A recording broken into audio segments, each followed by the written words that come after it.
السلام علیکم ورحمۃ اللہ وبرکاتہ۔ افطاری کے وقت ایک فقیر نے صدا لگائی۔ گھر کے مالک نے اسے دھتکار دیا۔ فقیر نے جاتے ہوئے ایک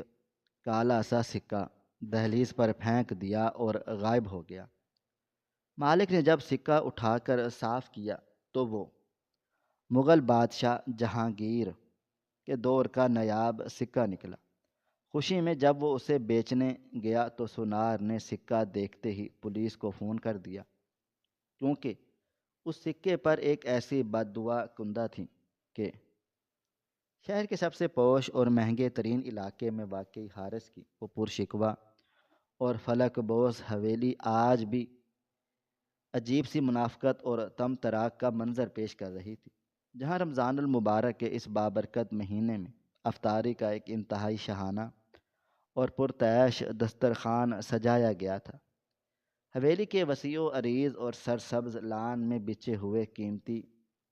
قالین پر شہر کے وہ نام نہاد معززین تشریف فرما تھے، جن کے چہروں پر بظاہر شرافت اور پارسائی کے نقاب چڑھے ہوئے تھے، لیکن حقیقت میں وہ سب اس شہر کے سب سے بڑے اور خطرناک جرائم پیشہ افراد کا ایک ایسا گٹھ جوڑ تھے،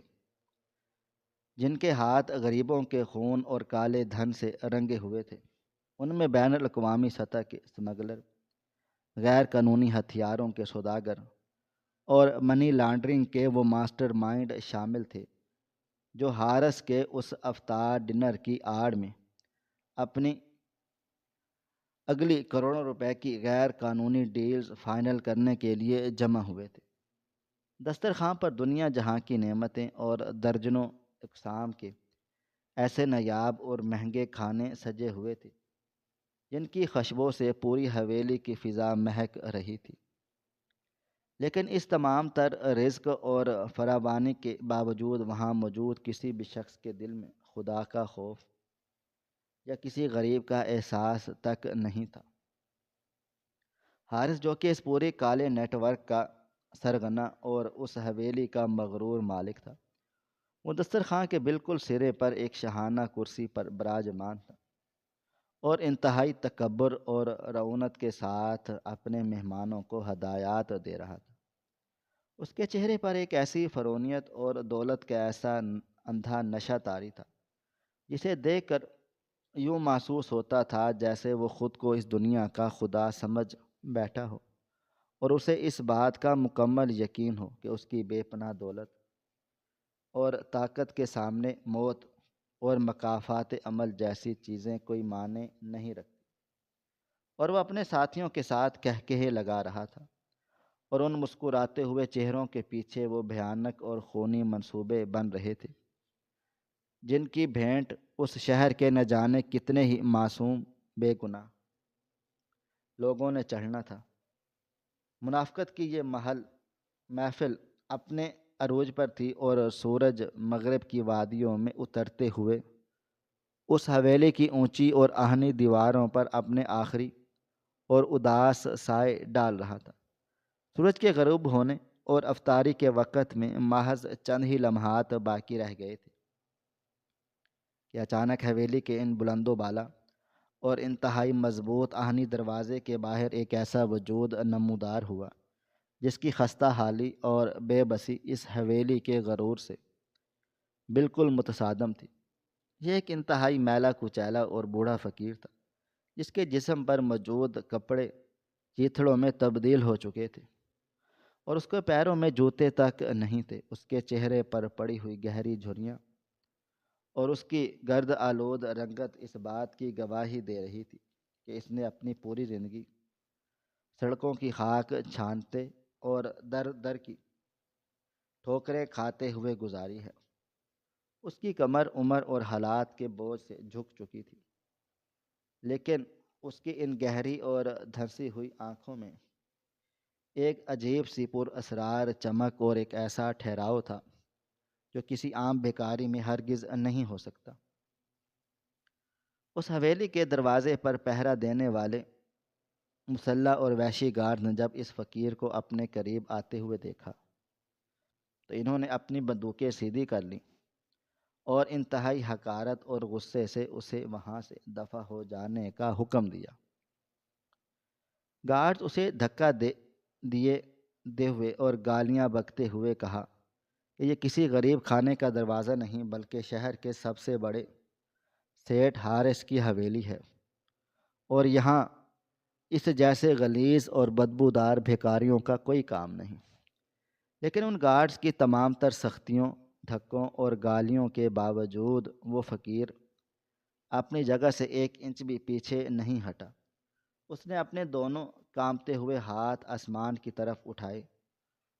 اور اس کے سوکھے ہوئے حلق سے ایک ایسی دردناک اور دل کو چیر دینے والی صدا بلند ہوئی جس نے اس حویلی کی اونچی دیواروں کو بھی لرزا کر رکھ دیا۔ اس نے انتہائی کرب اور بھوک کی شدت سے کانپتی ہوئی آواز میں پکارا کہ اللہ کے نام پر اس بھوکے کو ایک روٹی کا ٹکڑا دے دو صاحب، میں نے سارا دن کچھ نہیں کھایا اور اب افطار کا وقت ہو گیا ہے۔ خدا کے لیے اپنے اس بھرے ہوئے دسترخوان سے ایک لقمہ اس فقیر کی جھولی میں بھی ڈال دو۔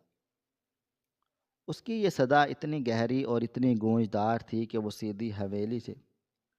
اس سرسبز لان اور اس پرتعیش دسترخوان تک جا پہنچی جہاں حارث اپنے مہمانوں کے ساتھ اپنے کالے دھن کی ڈیلز میں مصروف تھا۔ دسترخوان پر بیٹھے حارث کے کانوں میں جب اس فقیر کی وہ نحیف مگر چبھتی ہوئی آواز پڑی تو اس کے ماتھے پر غصے اور تکبر کی گہری لکیریں ابھر آئیں۔ اسے اس بات پر شدید طیش آ رہا تھا کہ اس کی اتنی اہم اور کروڑوں روپے کی غیر قانونی میٹنگز کے دوران اس ایک حقیر اور دو کوڑی کے بھکاری نے اس کی حویلی کے دروازے پر شور مچا کر اس کے سکون اور اس کی محفل کے وقار میں خلل ڈالنے کی جرت کیسے کی؟ حارث نے اپنے مہمانوں سے معذرت کی اور غصے سے دانت پیستا ہوا اپنی کرسی سے اٹھ کھڑا ہوا۔ اس کے قدموں میں ایک ایسا وحشیانہ غصہ اور غرور تھا جو زمین کو روندتا ہوا حویلی کے مرکزی دروازے کی طرف بڑھ رہا تھا۔ جیسے ہی حارث نے گیٹ کے باہر اس میلے کچیلے اور بدبودار فقیر کو کھڑے دیکھا تو اس کے اندر کا فرعون مکمل طور پر جاگ اٹھا۔ اس نے گارڈز کو بازو سے ہٹایا اور خود آگے بڑھ کر اس فقیر کے پھٹے ہوئے گریبان کو اپنے مضبوط ہاتھوں میں جکڑ لیا۔ حارث نے فقیر کو ایک زوردار جھٹکا دے کر پیچھے کی طرف دھکیلا اور انتہائی گرجدار اور زہریلی آواز میں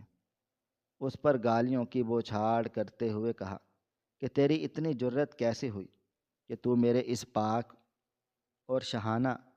دسترخوان کے قریب بھی بھٹکنے کی کوشش کرے؟ تجھے نظر نہیں آتا کہ یہاں شہر کے معززین بیٹھے ہیں اور تو اپنی اس غلاظت کے ساتھ میرے دروازے پر آ کر میرا وقت برباد کر رہا ہے؟ دفع ہو جا یہاں سے اس سے پہلے کہ میں اپنے کتوں کو تیرے پیچھے چھوڑ دوں۔ حارث کے اس بدترین اور وحشیانہ رویے کے باوجود اس فقیر کے چہرے پر نہ تو کوئی خوف طاری ہوا اور نہ ہی اس نے کوئی منت سماجت کی اور نہ ہی اس کی آنکھوں میں کوئی دکھ ابھرا، بلکہ اس فقیر نے حارث کی آنکھوں میں آنکھیں ڈال کر ایک ایسی عجیب پرسکون اور طنزیہ مسکراہٹ کے ساتھ اسے دیکھا جس نے ایک لمحے کے لیے حارث کے اندر بھی ایک نامعلوم سی جھرجھری پیدا کر دی۔ فقیر نے کوئی جواب نہیں دیا، کوئی التجا نہیں کی، بس اس نے خاموشی سے مڑنے سے پہلے اپنے ان پھٹے پرانے چیتھڑوں کی ایک انتہائی گہری اور خفیہ جیب میں اپنا ہاتھ ڈالا اور اس میں سے ایک انتہائی کالا گندا اور مٹی میں اٹا ہوا سکہ نکال کر حارث کی دہلیز پر پھینک دیا۔ سکہ زمین پر گرتے ہی ایک عجیب سی بھاری اور کھنکدار آواز پیدا کر گیا۔ فقیر نے ایک آخری بار اس مغرور حارث کو دیکھا اور پھر شام کے اس گہرے ہوتے ہوئے اندھیرے اور محلے کی تنگ گلیوں میں اس طرح خاموشی سے غائب ہو گیا جیسے وہ کوئی انسان نہیں بلکہ اندھیرے کا کوئی حصہ ہو۔ رات کا پچھلا پہر تھا اور حویلی کے تمام مہمان اپنی کالی دھن کی ڈیلز اور اس منافقت بھری افطاری کے بعد رخصت ہو چکے تھے۔ پوری حویلی ایک گہری اور پرتعیش خاموشی کی لپیٹ میں تھی، اور حارث اپنے شاندار اسٹڈی روم میں اکیلا بیٹھا ہوا تھا۔ کمرے میں درآمد شدہ سگار کے دھوئیں کی ایک دبیز تہ پھیلی ہوئی تھی، اور میز پر رکھی ہوئی مہنگی شراب کی بوتل اس نام نہاد پارسائی کا منہ چڑھا رہی تھی۔ حارث کے سامنے میز پر وہی کالا اور گندا سا سکہ رکھا تھا جسے اس نے فقیر کے جانے کے بعد محض ایک عجیب سے تجسس کے تحت اپنی دہلیز سے اٹھا لیا تھا۔ وہ سکہ اس قدر سیاہ اور مٹی کی تاہوں میں دبا ہوا تھا کہ اس پر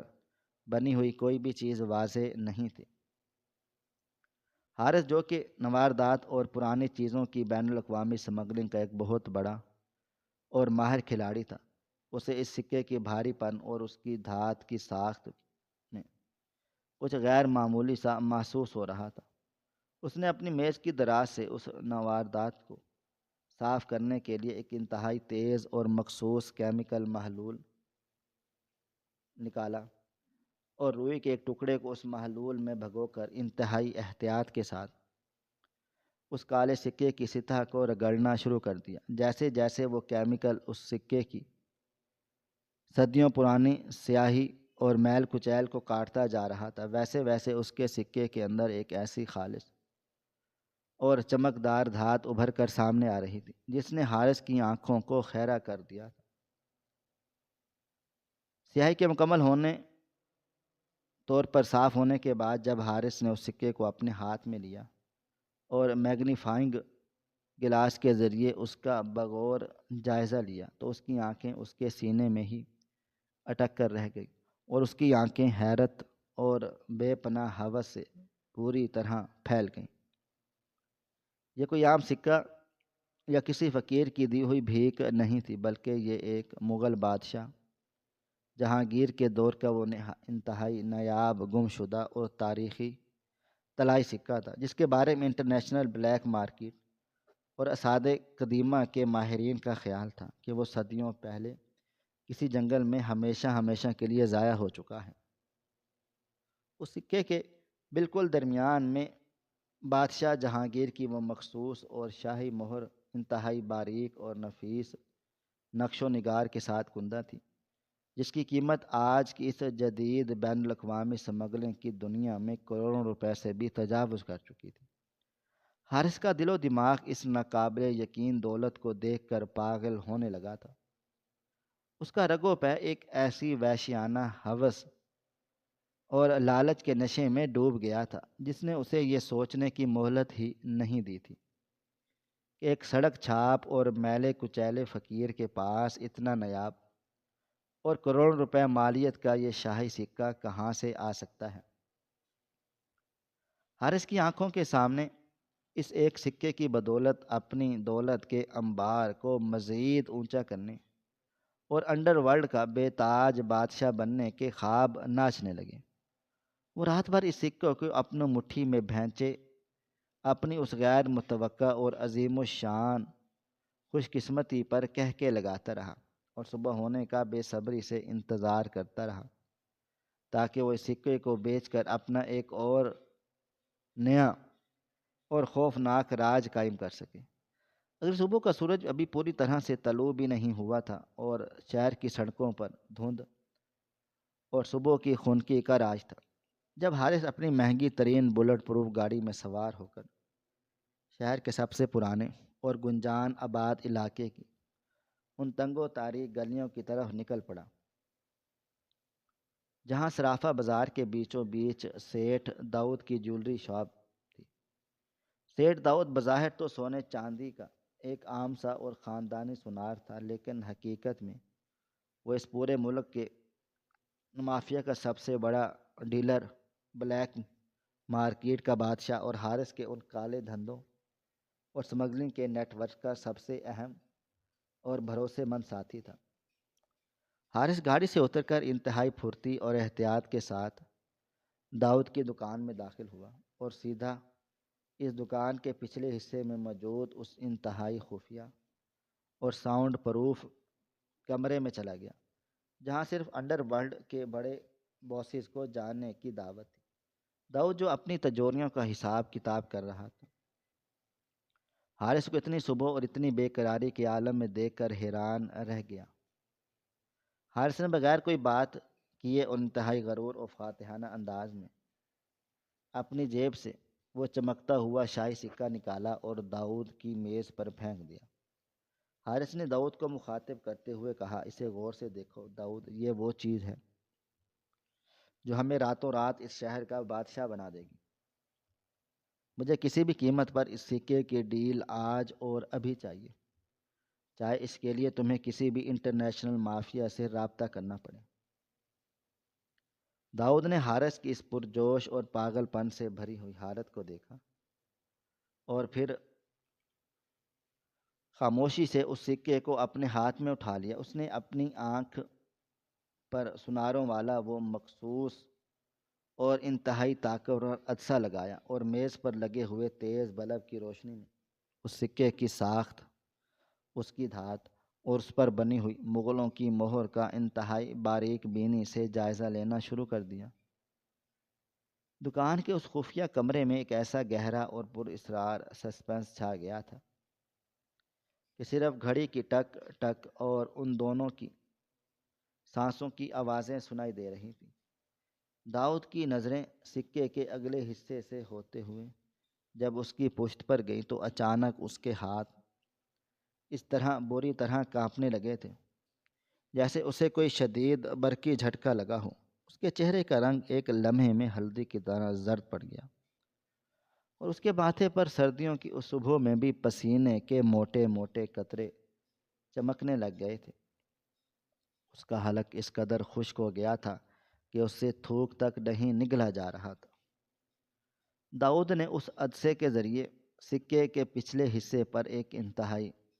باریک اور چھپی ہوئی مہر اور ایک ایسی بددعا نما تحریر دیکھ لی تھی جسے عام آنکھ سے دیکھنا ناممکن تھا۔ یہ تحریر کوئی عام مغل تاریخ کا حصہ نہیں تھی، بلکہ داؤد جو کہ انڈر ورلڈ کا ایک پرانا اور گھاک کھلاڑی تھا، وہ جانتا تھا یہ تحریر دراصل موت کا وہ پروانہ ہے جس کے ہاتھ میں آ جائے اس کی نسلیں تک برباد ہو جاتی ہیں، تباہ ہو جاتی ہیں۔ داؤد کو سکے کے اندر چھپا ہوا وہ خوفناک اور لرزہ خیز پیغام مل چکا تھا جس نے اس کے تمام حواس اڑا کر رکھ دیے تھے۔ وہ جان گیا تھا کہ حارث موت کو اپنے ہاتھوں میں اٹھا کر اس دکان تک لے آیا ہے۔ داؤد نے اپنے چہرے پر پھیلی ہوئی اس وحشت اور خوف کو بامشکل چھپاتے ہوئے اور اپنے کانپتے ہاتھوں پر قابو پاتے ہوئے حارث کی طرف دیکھا اور انتہائی مصنوعی مسکراہٹ کے ساتھ ہکلاتے ہوئے کہا، حارث بھائی، یہ ایک واقعی ایک بہت بڑا خزانہ ہے۔ آپ 2 منٹ یہاں بیٹھے، میں ابھی اپنی بڑی تجوری سے اس کا سارا کیش نکال کر لاتا ہوں۔ حارث اپنے لالچ اور غرور میں اس قدر اندھا ہو چکا تھا کہ داؤد کے چہرے پر پھیلی ہوئی اس موت کی زردی کو محسوس ہی نہیں کر پایا۔ داؤد تیزی سے مڑا اور کیش نکالنے کے بہانے کاؤنٹر کے بالکل نیچے چھپے ہوئے اس سرخ رنگ کے خفیہ پینک بٹن پر اپنا کانپتا ہوا ہاتھ رکھ دیا جو اس نے کسی انتہائی سنگین اور جان لیوا ایمرجنسی کے لیے لگوا رکھا تھا اور جس کا سیدھا رابطہ پولیس اسٹیشن اور اسپیشل ٹاسک فورس کے ہیڈ کوارٹر سے تھا۔ داؤد نے آنکھیں بند کر کے پوری طاقت سے وہ بٹن دبا دیا اور دکان کے اندر ایک خاموش مگر تباہ کن طوفان کی بنیاد رکھ دی گئی جس کا حارث کو ذرا برابر بھی علم نہیں تھا۔ سیٹھ داؤد کے اس انتہائی خفیہ اور ساؤنڈ پروف کمرے میں موت کے جیسی خاموشی چھائی ہوئی تھی اور داؤد کے سینے میں اس کا دل کسی ہتھوڑے کی طرح دھڑک رہا تھا۔ اس نے عدسے کے ذریعے اس شاہی سکے کی پشت پر جو کچھ دیکھا، اس نے اس کے پورے وجود کو برف کی طرح ٹھنڈا ٹھار کر دیا تھا۔ وہ کوئی عام مغل تاریخ کا سکہ نہیں تھا اور نہ ہی اس پر لکھی ہوئی تحریر کوئی پرانی بد دعا تھی۔ بلکہ داؤد جو کہ بین الاقوامی اسمگلنگ اور انڈر ورلڈ کے کالے قانون کا سب سے پرانا اور شاطر کھلاڑی تھا، وہ اس تحریر کے پیچھے چھپے ہوئے اس انتہائی خوفناک اور ہولناک راز کو ایک ہی لمحے میں پہچان گیا تھا۔ اس سکے کی پشت پر انتہائی باریک لیزر کٹنگ کے ذریعے ایک ایسا مخصوص اور خفیہ کوڈ کندہ تھا جسے انڈر ورلڈ کی تاریخ میں دنیا میں موت کا پروانہ یا ریپرز مار کہا جاتا ہے۔ یہ وہ نشان تھا جو ملک کی سب سے بڑی اور خطرناک انٹیلیجنس ایجنسی صرف اسی وقت استعمال کرتی تھی جب انہوں نے کسی بہت بڑے مافیا کو جڑ سے اکھاڑ پھینکنا ہوتا تھا۔ لیکن داؤد کی ریڑھ کی ہڈی میں سنسناہٹ اس کوڈ کو دیکھ کر نہیں، بلکہ اس کوڈ کے بالکل درمیان میں چھپی ہوئی اس انتہائی باریک اور بال سے بھی زیادہ پتلی مائکرو چپ کو دیکھ کر دوڑی تھی، جو اس سکے کی دھات کے اندر اس مہارت سے نصب کی گئی تھی کہ عام آنکھ اسے کسی صورت نہیں دیکھ سکتی تھی۔ داؤد جانتا تھا یہ کوئی عام ٹریکنگ ڈیوائس نہیں ہے، بلکہ یہ ایک جدید ترین ملٹری گریڈ نینو ٹرانسمیٹر ہے جو نہ صرف ان کی لوکیشن ایجنسی کو بھیج رہا ہے، بلکہ اس کمرے میں ہونے والی ان کی ہر بات اور ہر سانس کی آواز کو براہ راست انٹیلیجنس ہیڈ کوارٹرز تک پہنچا رہا ہے۔ داؤد کا دماغ تیزی سے کام کرنے لگا۔ اسے یہ سمجھنے میں ایک سیکنڈ نہیں لگا کہ حارث جس سکے کو اپنی خوش قسمتی اور کروڑوں روپے کا خزانہ سمجھ کر لایا ہے، وہ دراصل وہ ٹروجن ہارس ہے جو ان کی تباہی کا سارا سامان اپنے اندر چھپائے ہوئے ہیں۔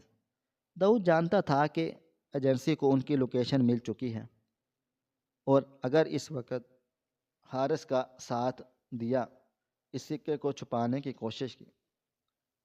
تو ایجنسی کا اگلا قدم اس پوری عمارت کو ڈرون حملے یا کسی بلیک آپریشن کے ذریعے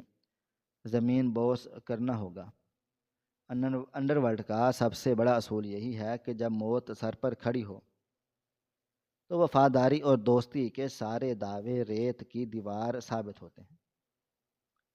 داؤد کو اپنی جان اور اپنی دولت حارث کی دوستی سے کہیں زیادہ عزیز تھی۔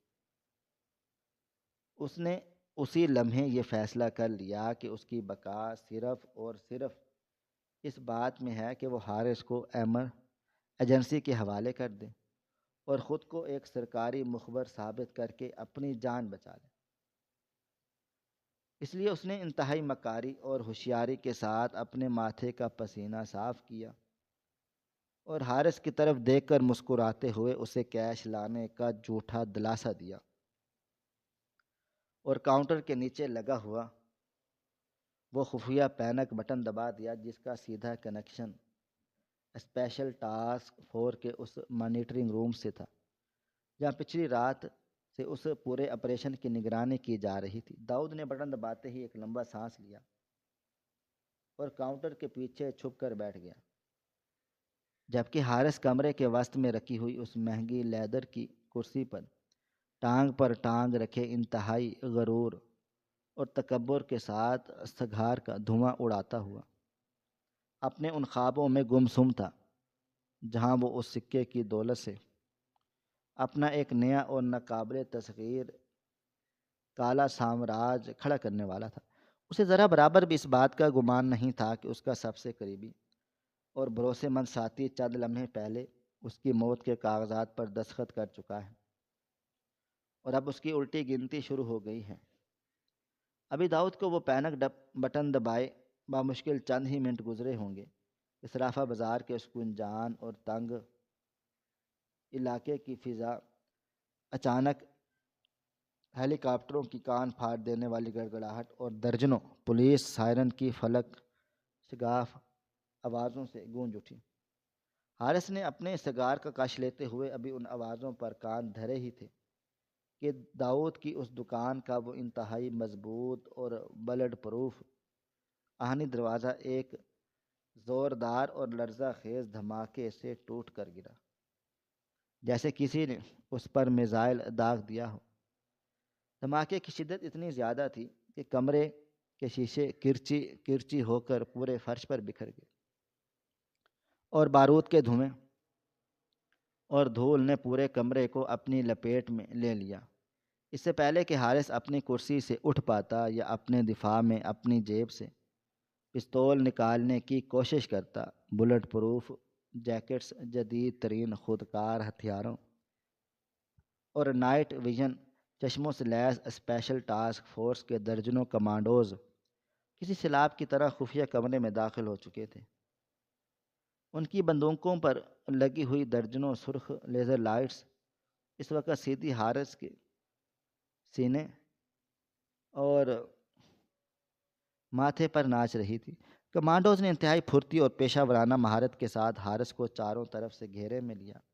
اور ایک بھاری بھرکم کمانڈو نے آگے بڑھ کر حارث کو کالر سے پکڑا اور اسے پوری طاقت سے زمین پر پٹخ دیا۔ حارث کا غرور، اس شخص کا تکبر اور اس کی ساری فرونیت ایک ہی لمحے میں اس دکان کے کھردرے اور شیشوں سے بھرے ہوئے فرش پر اڑ گئی۔ اس کے ہاتھوں کو سختی سے پیچھے کی طرف موڑ کر ان میں ٹھنڈی اور بھاری ہتھ کڑیاں پہنا دی گئیں۔ حارث جو اس اچانک اور تباہ کن حملے پر مکمل طور پر ہکا بکا رہ گیا، اس کا دماغ اس صورتحال کو تسلیم کرنے سے انکاری تھا۔ وہ زمین پر گرا اور وحشی درندوں کی طرح چیخنے اور چلانے لگا۔ اس نے غصے اور رونق سے کمانڈوز کو مخاطب کرتے ہوئے کہا کہ تم لوگوں کی اتنی جرأت کیسے ہوئی؟ تم شہر کے سب سے معزز اور با اثر تاجر پر اس طرح ہاتھ ڈالو۔ تمہیں اندازہ نہیں ہے کہ میرے رابطے کہاں کہاں تک ہیں۔ تم سب کی وردیاں اتروا دوں گا اور شہر کے وزیروں کو ایک فون کال کر کے تمہیں نوکریوں سے نکلوا دوں گا۔ تم مجھے محض ایک پرانے سکے کی وجہ سے اس طرح سے گرفتار نہیں کر سکتے۔ حارث کی یہ چیخیں اور دھمکیاں اس کمرے میں گونج رہی تھی، لیکن کسی ایک کمانڈو کے چہرے پر نہ تو کوئی خوف تھا اور نہ ہی کسی نے اس کی بات کا کوئی بھی جواب دیا تھا۔ وہ بس ایک آہنی دیوار کی طرح اس کے گرد کھڑے تھے اور کسی بڑے افسر کے احکامات کا انتظار کر رہے تھے۔ داؤد کاؤنٹر کے پیچھے چھپا ہوا تھا۔ وہ کانپتے ہوئے ہاتھوں کے ساتھ باہر نکلا اور اس نے کمانڈوز کو اپنا تعارف کرواتے ہوئے کہا کہ اس نے ہی پینک بٹن دبایا تھا اور وہ ایجنسی کے ساتھ تعاون کرنے کے لیے تیار ہے۔ حارث نے جب داؤد کی یہ غداری دیکھی اور اس کی یہ بات سنی تو اس کی آنکھوں میں خون اتر آیا اور وہ ہتھ کڑیوں میں جکڑا ہوا داؤد کی طرف جھپٹنے کی کوشش کرنے لگا، لیکن کمانڈوز کی مضبوط گرفت نے اسے زمین سے ہلنے نہیں دیا۔ اسے اب شدت سے اس بات کا احساس ہونے لگا تھا کہ یہ کوئی عام پولیس چھاپا یا پولیس کی کارروائی نہیں ہے، بلکہ وہ کسی ایک انتہائی گہرے اور ناقابل تصغیر جال میں پھنس چکا ہے، جس کی تاریں اس کی سوچ سے بھی زیادہ دور تک پھیلی ہوئی ہیں، اور جس کا آغاز اس کالے سکے سے ہوا تھا جو اب بھی اس میز پر پڑا ایجنسی کے کمانڈوز کی تحویل میں تھا۔ دکان کے خفیہ کمرے میں بارود اور دھوئیں کی دھند ابھی پوری طرح چھٹی بھی نہیں تھی، اور حارث فرش پر پڑا اپنی بے بسی اور داؤد کی غداری پر غصے سے بیچو تاب کھا رہا تھا کہ اچانک دکان کے باہر بوٹوں کی ایک انتہائی رعبدار اور بھاری قدموں کی آہٹ سنائی دی۔ یہ قدموں کی آواز اتنی پروقار اور ٹھہری ہوئی تھی کہ کمرے میں موجود تمام کمانڈوز نے انتہائی مستعدی اور احترام کے ساتھ الرٹ ہو کر سیلوٹ کیا۔ حارث نے اپنی گردن موڑ کر اس ٹوٹے ہوئے دروازے کی طرف دیکھا جہاں سے صبح کی مدھم روشنی اندر آ رہی تھی۔ اس روشنی کے حالے میں ایک انتہائی دراز قد اور مضبوط اعصاب کا مالک شخص کمرے میں داخل ہوا۔ اس شخص نے اسپیشل انویسٹیگیشن ایجنسی کے ذریعے اعلیٰ ترین ڈائریکٹر کی وہ مخصوص اور رعبدار یونیفارم پہن رکھی تھی جس کے کاندھوں پر چمکتے ہوئے بیج اس کے بے پناہ اختیارات اور طاقت کی گواہی دے رہے تھے۔ اس افسر کے چہرے پر ایک ایسا پر اصرار اور ایک ایسی فاتحانہ مسکراہٹ تھی جو حارث کے دل میں ایک نامعلوم سا خوف پیدا کر رہی تھی۔ جیسے ہی وہ افسر قدم بڑھاتا ہوا روشنی کی طرف آیا اور اس کے چہرے کے خد و خال واضح ہوئے، حارث کے دل و دماغ میں کسی ایٹم بم کے جیسا دھماکہ ہوا اور اس کے حلق میں سانس اس طرح پھنس گئی جیسے کسی نے اس کا گلا دبایا ہو۔ اس کی وہ آنکھیں جو تھوڑی دیر پہلے تک غرور اور تکبر سے بھری ہوئی تھی، اب حیرت اور دہشت سے ایک ناقابل یقین صدمے کی صورت میں پھٹی کی پھٹی رہ گئی تھی۔ حارث کا پورا وجود ایک لرزہ خیز جھٹکے کا شکار ہو گیا، کیونکہ اس کے سامنے یونیفارم میں ملبوس کھڑا ہوا وہ اعلیٰ ترین انٹیلیجنس افسر کوئی اور نہیں بلکہ ہو بہو وہی میلا کچیلا، بدبودار اور جھکی ہوئی کمر والا بوڑھا فقیر جسے حارث نے پچھلی شام افطاری کے وقت انتہائی حقارت اور رعونت کے ساتھ دھکے دے کر اپنی حویلی کی دہلیز سے بھگا دیا۔ بس فرق اتنا تھا کہ آج اس شخص کے چہرے پر کوئی مٹی یا جھریاں نہیں تھی، اس کی کمر جھکی ہوئی نہیں تھی اور اس کا لہجہ کسی بھکاری کا نہیں بلکہ ایک شکاری کا تھا۔ حارث کا دل و دماغ اس منظر کو قبول کرنے سے مکمل طور پر انکاری تھا۔ وہ سمجھ ہی نہیں پا رہا تھا کہ ایک دو کوڑی کا فقیر اور راتوں رات ایک ملک کی سب سے طاقتور انٹیلیجنس ایجنسی کا ڈائریکٹر کیسے بن سکتا ہے، یا پھر ایک اتنا بڑا اور طاقتور افسر اس کے دروازے پر بھیک مانگنے کیوں آیا تھا۔ حارث کے لب بری طرح سے کانپنے لگے۔ وہ کچھ بولنا چاہتا تھا لیکن اس کے منہ سے آواز نہیں نکل رہی تھی، اور اس کا وہ سارا غرور، اس کے وہ تمام سیاسی رابطے اور اس کی وہ بے پناہ دولت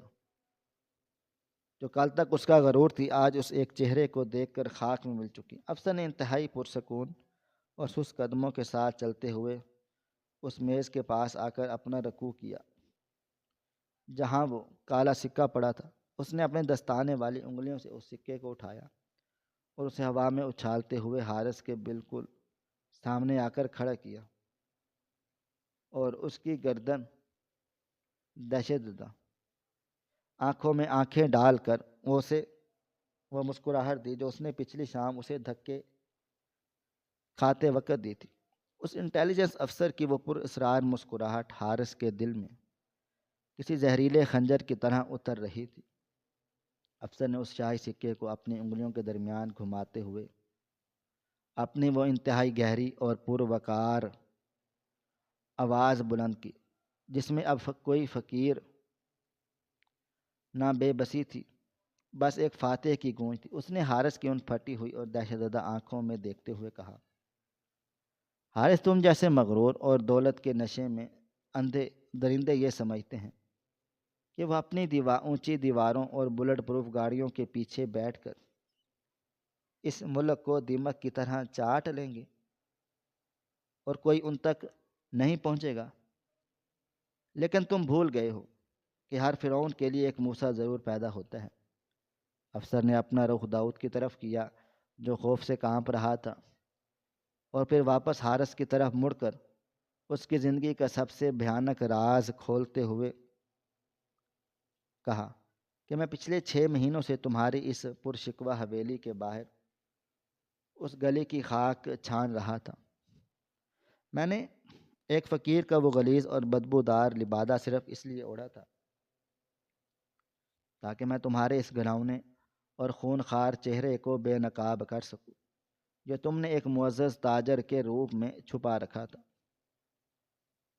تم محض کوئی عام بزنس مین یا چھوٹے موٹے سمگلر نہیں ہو، بلکہ تم اس ملک کی جڑوں کو کھوکھلا کرنے والے وہ ناسور ہو جس نے ملکی تاریخ کے نایاب ترین نواردات اور تہذیبی ورثے کو کوڑیوں کے بھاؤ بین الاقوامی بلیک مارکیٹ میں بیچا، اور اسی کالے دھن سے تم نے دشمن ملکوں کے ایجنڈوں اور دہشت گرد تنظیموں کو خطرناک ترین اور جدید ترین ہتھیاروں کی سپلائی کی تاکہ اس ملک کے امن اور سلامتی کو تباہ کیا جا سکے۔ تم منشیات کے وہ ماسٹر مائنڈ ہو جس نے ہماری تعلیمی اداروں میں زہر بانٹ کر نوجوان نسلوں کو برباد کر دیا اور اپنے راستے میں آنے والے ہر ایماندار افسر کو ٹارگٹ کلنگ کا نشانہ بنوایا۔ میری ایجنسی کے پاس تمہارے خلاف ثبوت تو موجود تھے، لیکن تم اتنے شاطر اور مکار تھے کہ اپنا ہر کام کسی تیسرے بندے اور انڈر ورلڈ کے کرائے کے قاتلوں کے ذریعے کرواتے تھے اور خود ہمیشہ قانون کی گرفت سے باہر رہتے تھے۔ ہمیں تمہیں رنگے ہاتھوں پکڑنے اور تمہارے اس سب سے بڑے انٹرنیشنل ڈیلرز تک پہنچنے کے لیے ایک ایسے جال کی ضرورت تھی جسے تم خود اپنے ہاتھوں سے اپنے گلے میں ڈالو گے۔ افسر نے وہ سکہ حارث کو آنکھوں کے سامنے قریب لا کر اسے باریک مائکرو چپ اور لیزر کوڈ دکھاتے ہوئے کہا، میرا مقصد تمہیں پکڑنا ہی تھا اور میں نے تمہیں ہر حال میں گرفتار کرتا، لیکن تمہاری ہوس اور نواردات کی اسمگلنگ کے لالچ نے میرا کام انتہائی آسان کر دیا۔ یہ سکہ کوئی مغل خزانہ یا کوئی بددعا نہیں، بلکہ میری ایجنسی کی لیبارٹری میں تیار کیا گیا ایک جدید ترین ملٹری گریڈ ٹروجن ہارس تھا۔ مجھے معلوم تھا کہ تم جیسا لالچی انسان اس نایاب مغل سکے کو دیکھ کر پاگل ہو جائے گا اور اس کی قیمت لگوانے کے لیے اپنا سب سے اہم ڈیلر کے پاس ضرور آئے گا۔ افسر نے ایک اور قدم آگے بڑھایا اور کہا، تم سمجھتے تھے تم بہت شاطر ہو۔ اس سکے کے اندر موجود نینو ٹرانسمیٹر نے پچھلی رات تمہاری ڈرائنگ روم میں ہونے والی اس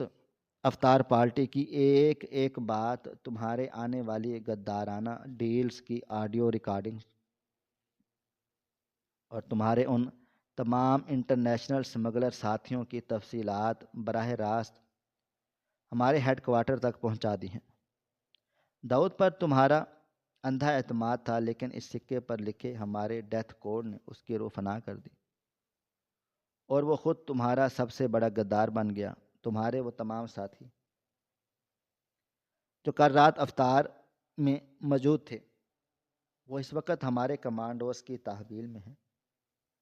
اور تم خود اپنے لالچ کے بچھائے ہوئے جال میں اتنی بری طرح پھنس چکے ہو۔ اب تم پر ملک سے غداری، دہشت گردی کی معاونت، منی لانڈرنگ اور قومی ورثے کی چوری کے وہ سنگین ترین مقدمات چلیں گے جن کی سزا صرف اور صرف پھانسی یا موت تک عمر قید ہے۔ تمہاری وہ تمام بے پناہ دولت، تمہاری غیر قانونی ملیں اور تمہاری وہ پرشکوہ حویلی جسے تم اپنا ناقابل تسخیر قلعہ سمجھتے ہو، وہ سب آج رات تک ریاست کے قبضے میں آ کر ضبط ہو جائیں گی۔ تمہارا نام اس ملک کی تاریخ میں ایک ایسے غدار کے طور پر لکھا جائے گا، اور اب باقی کی زندگی کسی شاہانہ بیڈ روم میں نہیں، بلکہ ایک ہائی سیکیورٹی جیل کی اس انتہائی تنگ و تاریک اور اندھی کول کوٹری میں گزرے گی جہاں تمہیں دن کے اجالے اور رات کے اندھیرے کا فرق بھی معلوم نہیں ہوگا، اور تم اپنی اس ہوس اور درندگی پر موت مانگو گے، بھیک مانگو گے، لیکن وہ بھی تمہیں نہیں ملے گی، کیونکہ تم نے جو بویا ہے اب تمہیں اس کا ایک ایک دانہ اپنے خون کے آنسوؤں سے کاٹنا پڑے گا۔ افسر کی وہ گرجدار اور حقیقت سے بھری ہوئی باتیں سن کر حارث کے دل و دماغ کی تمام رگیں جیسے پھٹنے کے قریب پہنچ چکی تھی۔ اس کا وہ تمام غرور، اس کی ہوس اور اس کی وہ طاقت جس کے بل بوتے پر وہ کل شام تک خود کو ناقابل تصغیر سمجھتا تھا، آج ایک ریت کے محل کی طرح اس کے پیروں میں بکھر چکی تھی۔ اسے اب شدت سے اس بات کا احساس ہو رہا تھا کہ اس کا اپنا لالچ ہی اس کا سب سے بڑا دشمن نکلا۔ وہ سکہ جو اسے کل رات اپنی زندگی کی سب سے بڑی خوش قسمتی اور اربوں روپے کے دولت کا دروازہ لگ رہا تھا، وہ حقیقت میں اس کی تباہی کا وہ بے آواز بم تھا جسے وہ خود اپنے ہاتھوں سے اٹھا کر اپنے سب سے محفوظ ٹھکانے تک لایا تھا۔